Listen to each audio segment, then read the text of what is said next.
we're a manufacturer by trade basically, but we design and manufacture game terminals and kiosks for use mostly in the gaming world.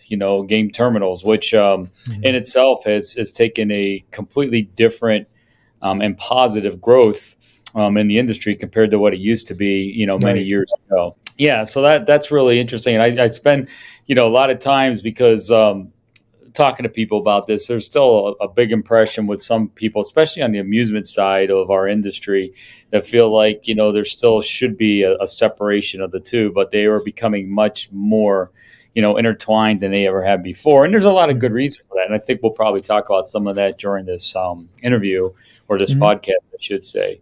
But I've been in this industry for a really long time, and it's probably I'm guessing now over 30 years, Oh, wow. somewhere, yeah, somewhere back in the very late 80s or 90s.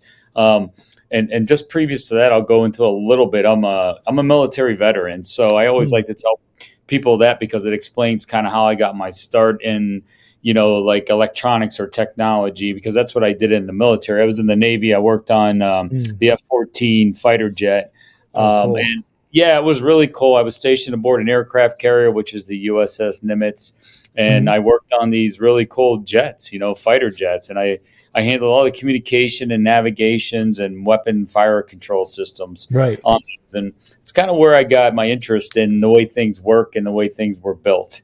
But it turned out military life wasn't really for me. I did my 4 years and got out, and then got a job in the private sector, Mhm. doing virtually the same thing on airplanes, only on private planes. Take away the weapons controls because obviously we don't need Sure. those on a Right. little, Yeah. but they still need to navigate and communicate, right? And Right.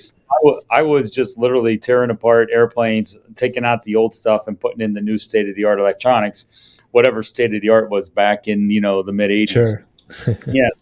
And then, so I know it's a long backstory, but basically what happened was we hired a technician there, and he worked for us for a couple years. He's also a good friend of mine. And then he decided he wanted to leave and get a new job. And he ended up working for a company in the amusement side of this industry. Mm. It was a manufacturer out of New Jersey, and they were designing and building redemption equipment.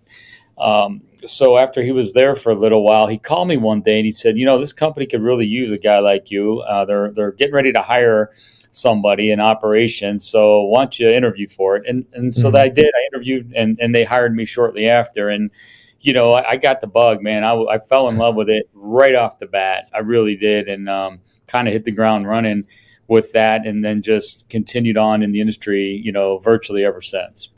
Very cool. Yeah. So it sounds like gaming would be pretty easy after working on airplanes, right? And Yeah. aircraft.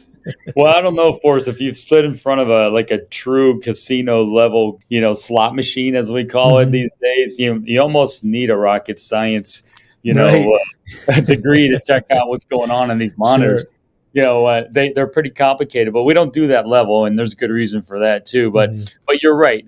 It's still the correlation though. Really, is I love the build stuff. I like the design process. I Mhm. like to see it come together, that tangible experience, and then kind of plug it in and see it come to life. That's such a cool thing for me, and so I always knew I wanted to continue to do that. And you were asking, well, how did I get into this, part of it? So I mentioned I started out on the amusement side, which was a Mhm. really cool experience. And, years and years later, I started working with customers in this segment of the industry. We began, designing and building, specific cabinets for that brand only, right? So we were a third party manufacturing facility for some of these brand names, and that was also a cool experience. But I was kind of hamstrung, if you will, by a few things. One was, it was only a product line that could be used by that specific customer. So we call that OEM in our world. Right. And then so that was one thing that it was limitation for me. The other thing was that most of the time we were building for pretty large companies, very corporate run organizations Hmm. with a lot of money and a lot of layers of individuals. And that sort of thing just turned out not to be for me. There wasn't enough creativity in it and such. I see. So, yeah, I decided to get, kind of take a step back, or, some guys or people would say a step down, meaning from that level of gaming down to the next level, which is a much more widely spread part of the industry. And that's the skill based gaming that my company is primarily involved with now. Hey, did you like this video? Great. We make 10 of them a week. Subscribe to learn more and keep learning about what's working in the industry. Talk to you then.